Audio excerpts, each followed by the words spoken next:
Hello folks, my name's David Edgar. I'm the host of Heart and Hand, the Rangers podcast, and I'm joining you today to discuss Rangers getting back to winning ways with a 1-0 victory over Ross County today at Dingwall. Rangers fans will be dancing in the streets of Ross, as the old joke goes.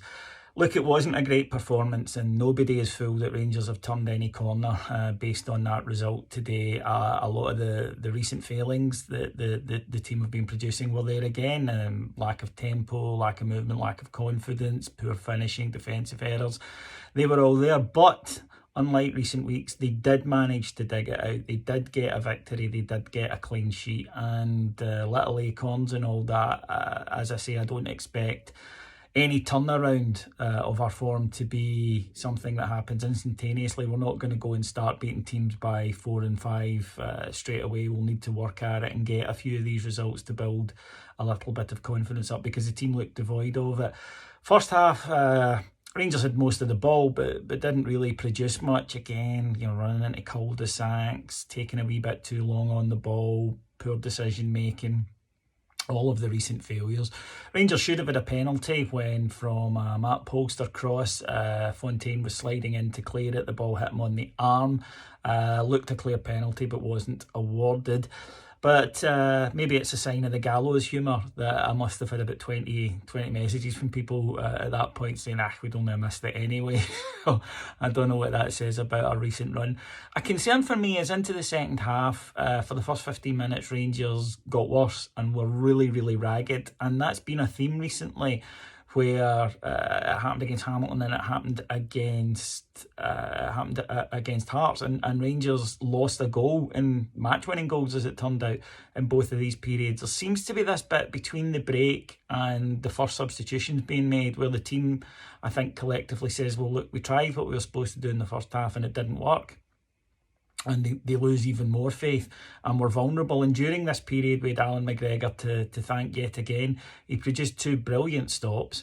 The first after a defensive error, George Edmondson with a pass to Joe Aribo that he really shouldn't have made. Joe Aribo then failed to control it to let in Ross County, but luckily Billy Mackay's shot was brilliantly saved by Alan McGregor. And then later on, the Ross County youngster just wandered through the Rangers defence. Nobody seemed to want to tackle him, and it took another good stop by Alan McGregor. And I think Ross County at this point stopped playing the badge and started being aware of the frailties of the team that they were up against, and really looked as though they fancied it. Ryan Kent was just about to be substituted, but then he delivered a couple of good balls, one that Aribo should have scored with a header that was cleared off the line. And I think that saved him, and it turned out to have been a bit of good luck, because he got the winner a few minutes later, cutting in from the right-hand side. Maybe that's something to look at. He hit a low shot, which took a deflection of Ricky Foster, formerly twice of this parish, bizarrely. People talk about admin as a stain on the club. Well, there's a bigger one.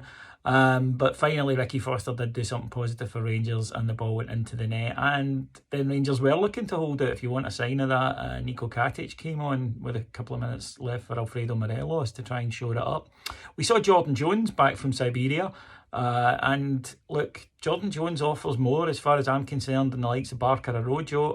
I'm not saying he's a great player or a complete player or anything, but even in that wee cameo, he showed what he can do. And I think that, again, it's something that we need to look at, because we've been playing the guys who've not been playing well and waiting for them to get back into form, and it hasn't really happened for them yet.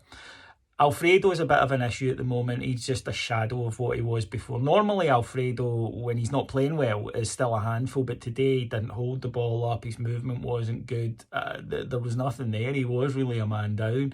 And we need to get him firing. I hope it's not that, his head's away and he's already looking to the summer. I really hope that's not the case, because he's been such a good player for Rangers that I'd like it to, if it's ending in the summer, and that's an if, but if it's ending in the summer, that it ends on a positive deal with him scoring goals and getting a good send-off, and not like that today. That wasn't the real Morelos.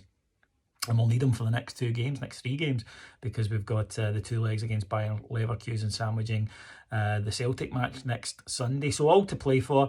And as we've said before, the weird thing about this team is these are the type of games that they turn up in. They won't be the favourites in any of these matches, and they seem to enjoy that. So hopefully we will get those European or backs to the wall performances from Rangers that we've come to see, and get the wins and get the points. So a victory, they didn't ruin our weekend. That's about as good as we could hope for right now, and I'll take that. If you want to hear more from Heart and Hand, then visit our site. You can go to heartandhand.co.uk, our brand new site. Loads of fun content there for you to play with, and you can hear more from us if you go to our Patreon site, which is patreon.com/heartandhand. Up to 5 new shows every single day, and not just on Rangers. So if you want entertainment that takes your mind off the Bears when things aren't going well, we're the place to go. Just $1.99 per month. Thank you for joining me, and I'll be back to talk to you on Thursday night. Until then, take care. Bye bye.